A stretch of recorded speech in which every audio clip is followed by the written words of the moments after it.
What if I told you that your most puzzling money habits, the ones that keep you tossing and turning at night, might be rooted in experiences you thought you'd long since buried?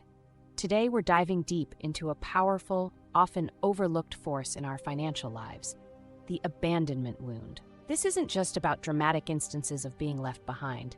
It's about the subtle, persistent fear of loss that can dictate our every financial move. Let's start with Matthew's story. Losing a parent is always traumatic, but losing his father to suicide left Matthew with a complex web of emotions: grief, anger, confusion, and a deep-seated sense of abandonment. The final twist of the knife? Matthew couldn't access the inheritance his father left behind. This double abandonment, emotional and financial, left Matthew with a profound distrust of dependency and a fierce need for self-reliance. Fast forward to Matthew's adult life, and we see a man who's built his entire financial world around never being left vulnerable again. He's successful, sure, but there's a cost to his approach. Matthew has remained single, not out of a lack of desire for companionship, but because subconsciously, relationships represent a threat to his carefully constructed financial independence. Matthew's mantra is clear: if I never rely on anyone, I can never be abandoned again. This approach has given him a sense of control, but it's also left him isolated, unable to fully engage in the financial partnerships that often come with deep personal relationships. Now let's shift gears to Alex's story, a tale of divorce, deception, and disillusionment. Alex's childhood was split in two when his parents divorced, primarily due to his mother's affair. But the real damage came from what followed. Alex was lured into living with his mom, fed a narrative that painted his father as the villain of the story. Visits with Dad became rare, a slow fading of a crucial relationship. Just when Alex thought he understood the shape of his world, life threw another curveball. His father passed away, and the mother he'd trusted, the one he'd chosen, revealed herself to be unreliable and narcissistic. It was a 1-2 punch of abandonment. First, the loss of his father, then the realization that his mother wasn't the safe haven he'd believed her to be. Today, we see Alex's abandonment wound playing out in his financial life in ways that might seem puzzling on the surface. Despite his skills in education, assets that could pave the way for a thriving career or business, Alex finds himself trapped in a cycle of under-earning and financial instability. The most visible symptom? Alex lives paycheck to paycheck, barely scraping by. But this isn't just about poor money management. It's a subconscious recreation of the emotional instability he experienced as a child. By living on the financial edge, Alex is always braced for loss, a perverse form of control in a world that once spiraled beyond his grasp. What's particularly heartbreaking is Alex's relationship with his own potential. He has the skills, the education, the raw talent to start his own business or advance in his career. But launching out on his own? That requires a level of self-trust that feels foreign to Alex.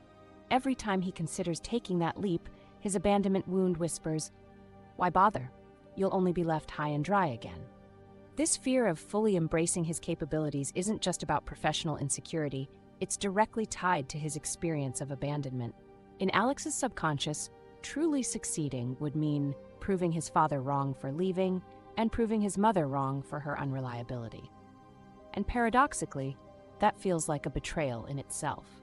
By staying small financially, Alex remains loyal to the narrative of abandonment that's become a core part of his identity.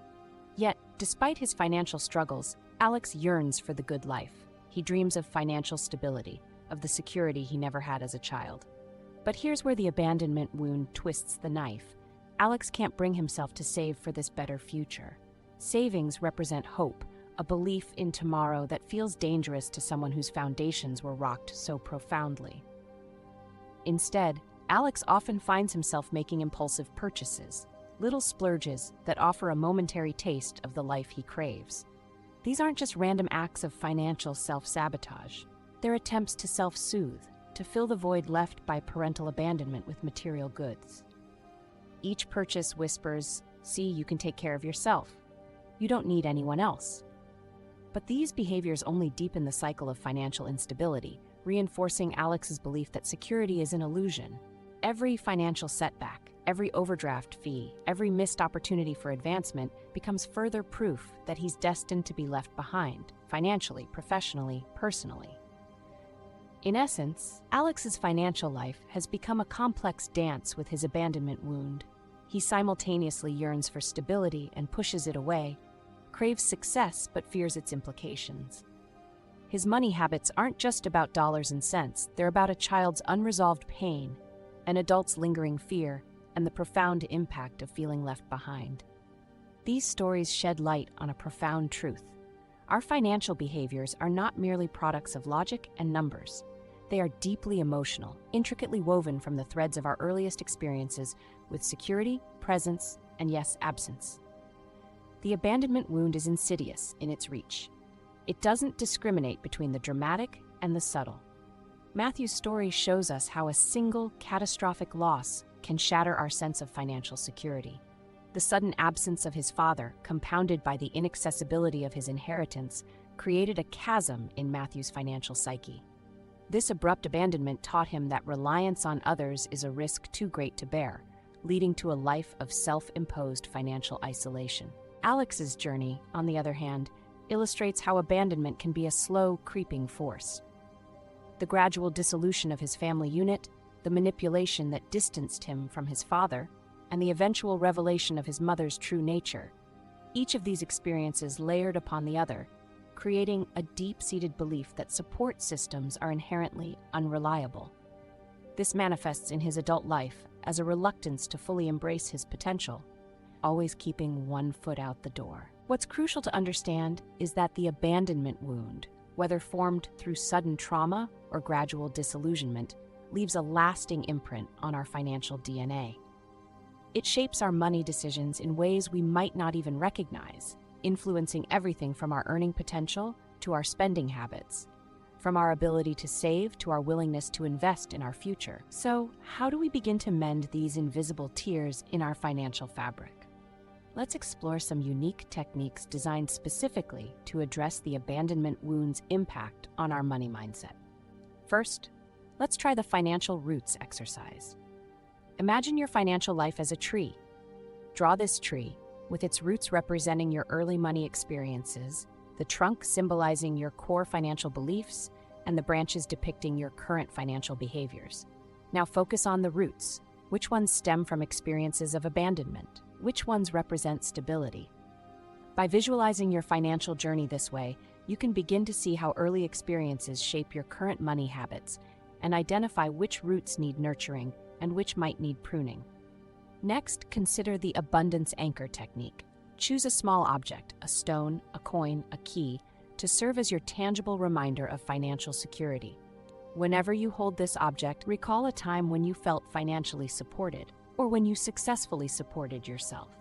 Carry this anchor with you, especially when making financial decisions. Over time, this physical touchstone can help rewire your brain, creating new neural pathways that associate money with security rather than abandonment. For those struggling with financial self-isolation, like Matthew, the Money Buddy system can be transformative. Find a trusted friend or family member to be your financial accountability partner. Start by sharing one financial goal with each other. Check in regularly to discuss progress, challenges, and wins. This practice helps build a positive association with financial openness and support, counteracting the tendency to equate financial independence with safety. It's essential to understand that healing the abandonment wound requires more than just tweaking your budget or boosting your savings. It demands a comprehensive reframing of your relationship with money, trust, and interconnection. This might involve exploring financial therapy, which specifically addresses the emotional aspects of money management. Or you might benefit from joining a money healing circle, where individuals with similar wounds can share experiences and strategies in a supportive environment. For financial professionals, recognizing the fingerprints of an abandonment wound on a client's financial behavior is crucial.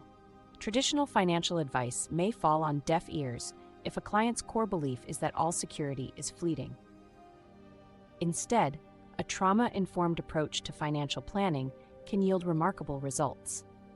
This might involve creating a financial safety net plan, which focuses not just on building emergency savings, but on creating multiple sources of support and security. Or it could mean developing a trust-building investment strategy, where the focus is as much on building confidence in the client's decision-making abilities as it is on the investments themselves. As we've delved into these deeply personal narratives, one truth emerges. Awareness is the cornerstone of healing. By recognizing the connections between past experiences of abandonment and current money habits, we open the door to transformation. This isn't about dismissing all financial caution or ignoring genuine risks. Rather, it's about distinguishing between wisdom born of experience and reactions stemming from unhealed wounds. Remember, healing is not a destination, but a journey. Each time you choose to trust, be it by sharing a financial goal with a partner, planning for long-term security, or simply acknowledging your progress, you're rewriting your money story. You're telling your inner child, the one who felt abandoned, it's okay to believe in a future of financial security and support. So the next time you're faced with a financial decision and feel that familiar hesitation, take a pause. Ask yourself, is this my hard-earned wisdom speaking, or is it the echo of past abandonment? By bringing mindfulness to these moments, you create space for new, healthier financial patterns to take root and flourish. If this exploration of the abandonment wound and its impact on financial behavior has struck a chord with you, know that you're not walking this path alone.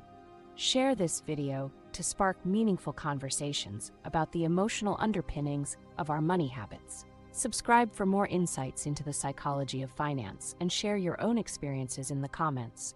Your story could be the catalyst for someone else's financial healing journey. Thank you for watching. This is Ayla, signing off.